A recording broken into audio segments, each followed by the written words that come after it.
Faktor resikonya itu bisa lari ke jantung dan stroke berarti rokok Iya, itu? udah gitu bukan dia doang lagi, ke istri sama anaknya juga kan. Karena second hand ya. Iya, perokok pasif kita sebut ya. Oh, kalau vape berarti? Nah vape itu kan uap air bukan asap rokok kan. Itu apa, Cuma better? isinya itu kan kimia yang nikotin. Jadi Oh. nikotinnya mah sama.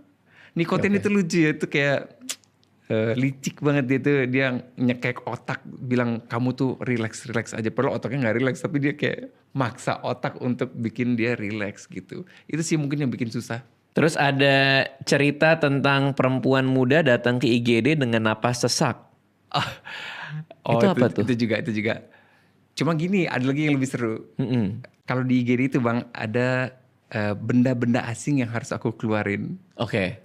Benda asingnya apa aja? Ada yang benda mati, ada yang benda hidup.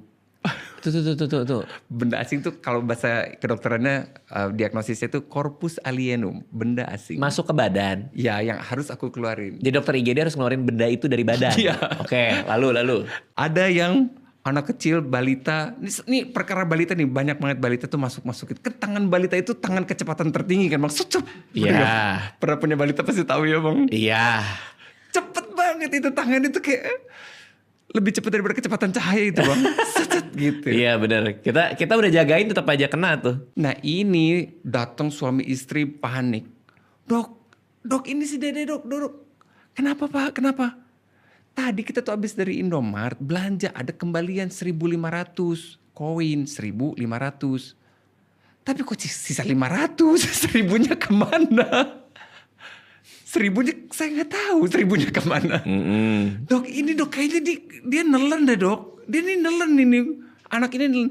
Dia senyum-senyum. Si anaknya? Uit. Dia bilang duit maksudnya. Ya Allah, sempat lo uit. Terus? Nah bener kamu telan.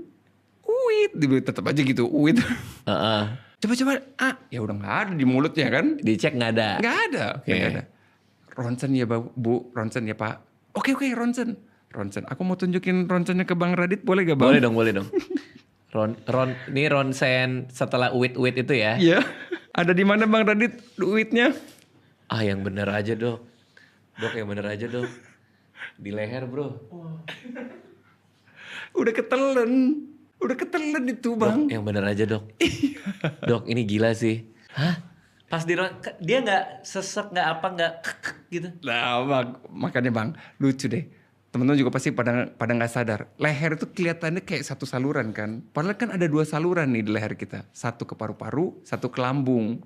Nah di paru-paru, yang pintu masuk paru-paru itu ada pintu otomatis Bang. Namanya epiglotis. Itu yang bikin Bang Radit nelen minum atau makanan. Dia nutup otomatis. Sehingga apapun yang kita telan tidak masuk ke paru-paru. Oke. Tuh, kerasa tuh. Pintu itu tuh. Pintu nelen itu kerasa pada nelen tuh semuanya nih. Makanya teman-teman kalau lagi makan jangan sambil ngomong. Si pintunya bingung ini tuh kan satu harus ngebuka harus nutup. Karena kalau ngomong harus kebuka. Oke. Kalau nelen harus nutup. Akhirnya pada keselak nasinya keluar lewat hidung biasanya tuh. Oh keselak tuh gara-gara itu. Iya si pintu otomatisnya bingung. Oke. Dia tuh mau buka atau mau nutup gitu. Oke. Nah untuk anak ini dia nggak ada keselak sama sekali. Karena kan ada refleks batuk harusnya.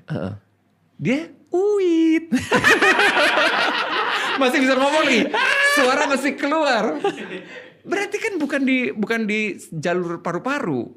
Berarti dia jalur esofagus.